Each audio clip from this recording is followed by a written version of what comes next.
nono. Jatend kweth mar Azimio la Umoja Raila Odinga onyono kar tiende ni ng'anyo mochan wuok tich e boma ma Nairobi biro dhi nyime nyaka kaka nosechane. Raila bende okwayo obila mondo kik ti gi teko mathoth kuom jopiny chieng'no kowacho ni ng'anyono biro timore e yor kwe. Ripota marwa Eric Owenga notwa gi Raila Odinga kamae. Mogi wedo thuolo makende matwa kod ogai mar Azimio Raila Odinga ma bende joma ng'eny ong'e kaka jakom, jomoko bende luonge ni baba. Wani dalane makaren ng'eni twak makawuono kod Odinga biro mana kodong' ndalo matin kata seche matin kende to chopo wuok tich bang' kuma ne oluonge romo kata ng'anyo mar sundo sirikal. Machiegni Mr. Odinga. Erokamano. To pimwan to ng'anyo mari miluongo chieng' wuok tich ni. Hie idhi rang'owa kokalo ng'anyo ma miluongo wuok tich ni. Gima luongo wuok tich en gima duong' bima pok notimre thurwa ka. Ok waluonge nikech wadwaro, to waluonge nikech piny owacho osedagi loso kodwa kinde mang'eny nyaka wasebed kowacho negi. Tarik 20 kane pok waluonge, wasebedo gi romo gi jo Kenya noduongo ni Barasa. Wasewuotho mo obedo gi buche 20 gik moko adek ma wuok madongo. Mokwongo en wach mar nengo mar dak thurwa ka. Nengo mar dak odhi malo kabisa. Chiemo nengo odhi malo. Joma nyiewo chiemo kaka mogo, kaka mafuta mag tedo, mafuta mar taya, petrol, diesel, stima, sukari, kata mana fees mar school odhi malo.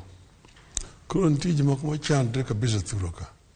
Makata mana keto chiemo e mesa nyim nyithindo ok yot ahinya. Mar ariyo, lweny moro dhi nyime e kind jo-Urusi gi jo-Ukraine. Biro miyo nengo mag mafuta odhi malo, nengo mag ngano, nengo mag kata oduma odhi malo e chiro ma oko. Pinje machalo kaka Amerika, Brazil, Chile, Japan, Israel, kata Ulaya okelo weche mag subsidy mondo gikonygo jopiny. Mano e gima nyiso ni sirikal mar Uhuru Kenyatta ne timo. Sirikal masani ni kodonjo ni to gidhi gigolo weche mag subsidy go oko. Nengo odhi malo makoro ohingo fuk jopiny. Emomiyo chandruok nitie. Wan wawegi ok ne wayie gi gima ne Chebukati otimo kane kucha. Nikech commission mar Chebukati ma yiero ne gin ji 7. Ji 2 koriw gi Chebukati ji 3 no yie gi gima Chebukati nolando. To ji 4 nokwer ni mano ni en miriambo. Gin ne giwacho ni wan ema ni maloyo.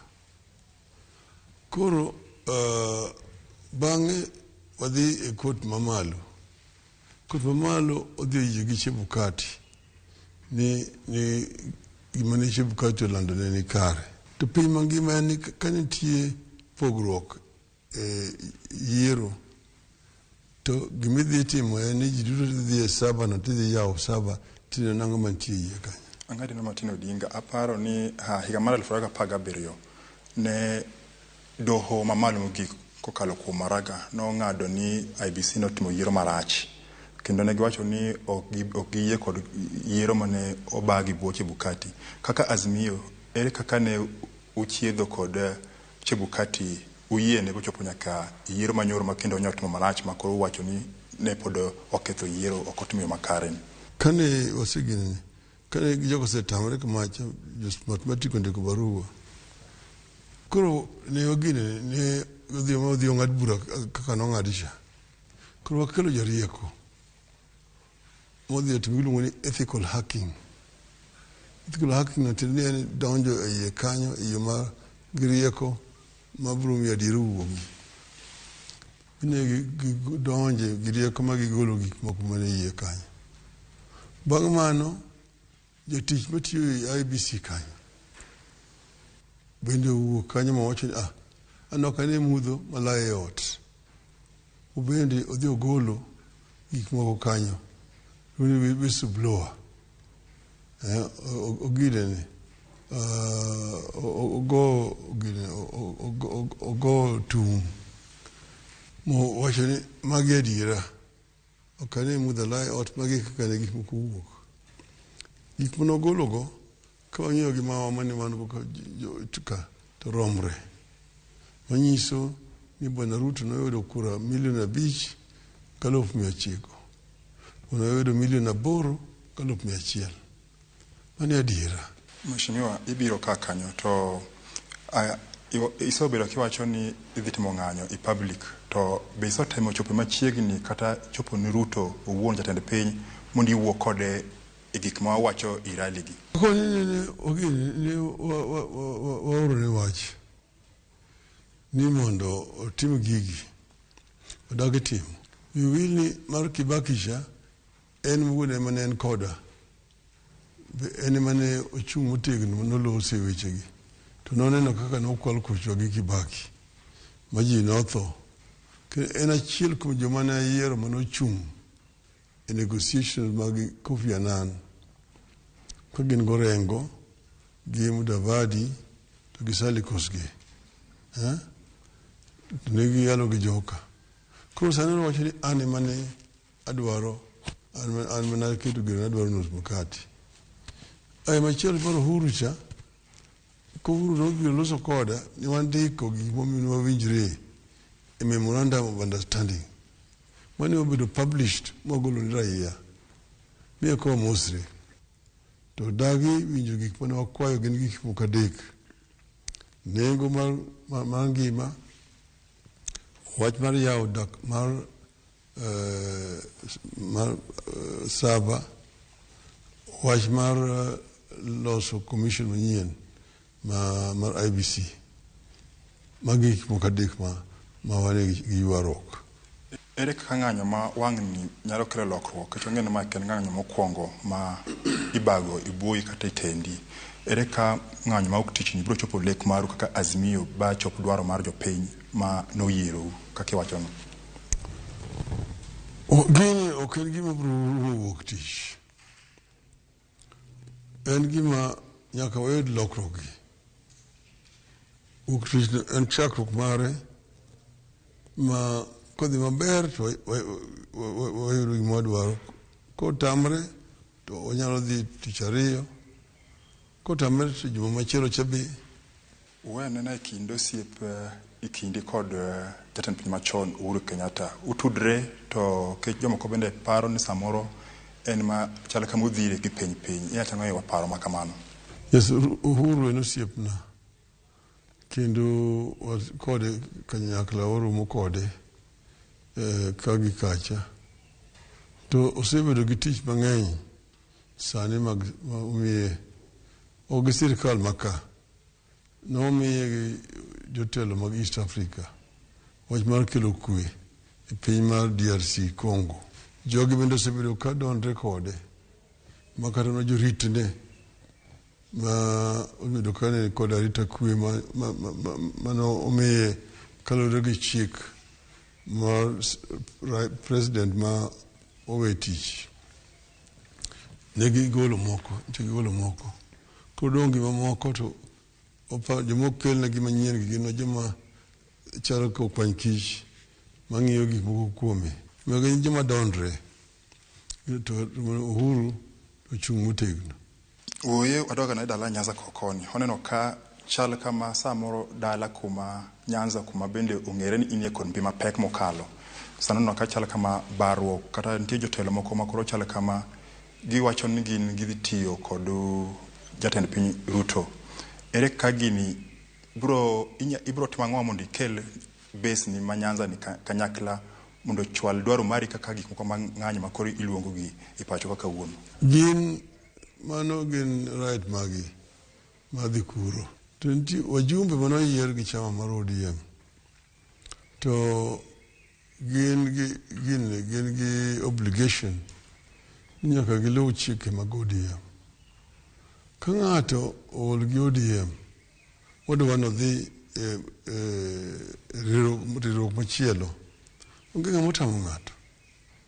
Tidwa ni mondo kiwacho ni in koro idwa tiyo gi sirikal kucha, ok idwa luwo jo ODM, to chik wacho ni mondo iwe.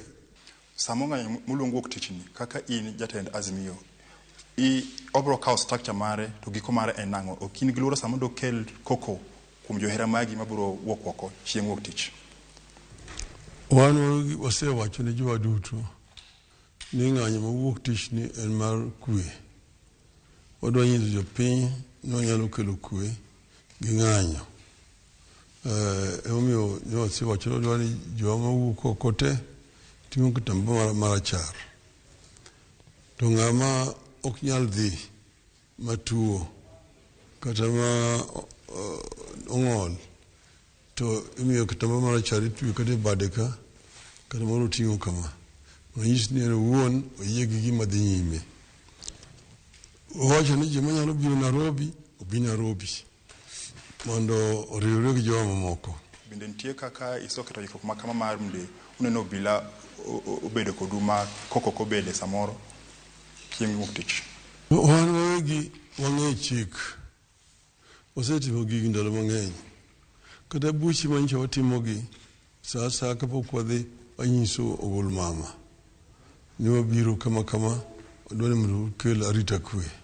Kaluwore gi chik mantie thuraka, jakom mar Azimio, migosi Gavana Wycliffe Ambetsa Oparanya, ne osendiko barua ni Inspector General ma Police, momiye notice ni wabiro bedo gi ng'anyo Nairobi gi kuonde mamoko me Kenya ka, mondo police otim arita kwe.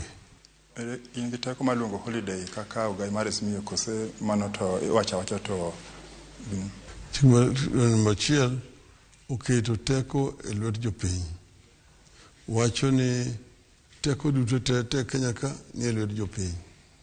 Jopiny nyalo tiyo kode achiel kachiel, to ginyalo tiyo kode kaluwore gi joma giyiero, jochung' negi kamoro. To ka jochung'go obedo joma ndhoke, nyalo dhi nyiewo, to jopiny nyalo kawo tekono e lwetgi giwegi. Nyicha waneno ka janon buge mag omenda mag sirikal mano Mikae Margaret Nyakango wacho ni kane chieng' timo yiero, kane yiero chiegni, to ne ochune mondo opwodh omenda moko maromo bilion 15, nochune. Inyacha ng'ane paro ma kama kaluwore ni nichiegni kod Uhuru? No, anyalo wacho ni nyakono nitie gimoro mane chande, nikech joma ne tiyo kanyago wacho moriere ni nondikni barua, maginyiso barua ma nondikni, to kendo ok ne en mano kende, ne gin mopogore opogore. Yeno ka mana Ukuru Yatani nyiso bende ni nyaka sirikal manyien ni kanodonjo ni kata kapok gidhi gichamo muma, Bwana Gachagua nodhi okwayo bilion 1.5 katiyo gi chik nogo no mane Uhuru jotiyogo cha. To chikno setigo, anang'eyo ni kata wan mawegi kane wane sirikal gi Kibaki ni wasetiyo kode seche moko. Kata sirikal mar Uhuru ma higa mar 2013 nyaka 17 gi Ruto ne gisetiyo gi chikno. Mogik, nyicha odiochieng' ariyo mokalo, nyicha jatend piny William Ruto owalo lemo mag CS, to chutho gisebedo ka giwacho ni ngima tek, to nyicha giwalo joma ng'eny ma hawo mana 51. Kaka jatelo mar Azimio, inyacha ng'ono iwelo makamago? Gima nyiso ni jogi ok nigi chuny mar gero piny kendo konyo jopiny. Gitkinyo giche en mana mar chiwo tich ni joma ng'eny joma nyicha no chung' moyombi yiero, koro imiyo gi tich kamoro mondo gidhi gidonji gibedie.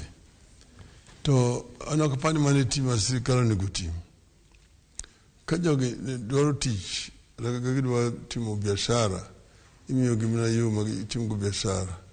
wuoyo gi jahera mari mosebedo ka kedo ni samoro mosebedo ka ng'anyo ni pile pile, wacho to baba ni en pile pile imaye, bende nitie geno i safar mari mar kelo giko mag gik madhi nyime pacho ka ahinya weche mag yiero? Jo Kenya mang'eny ni kodwa kendo biro chung' kodwa.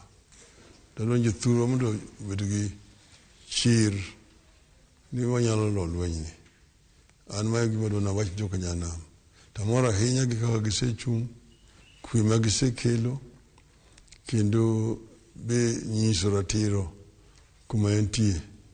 Mano ne en twak moro kod ogai mar Azimio la Umoja Raila Amolo Odinga e pare makare ni en twak mobiro mana kodong' seche ma chuo kende to ng'anyo ma oluongo e boma Nairobi biro timore e thuru ka. Kaka mano aduoki e studio achiel kachiel ko ke lap mare makaren, an Eric Owenga.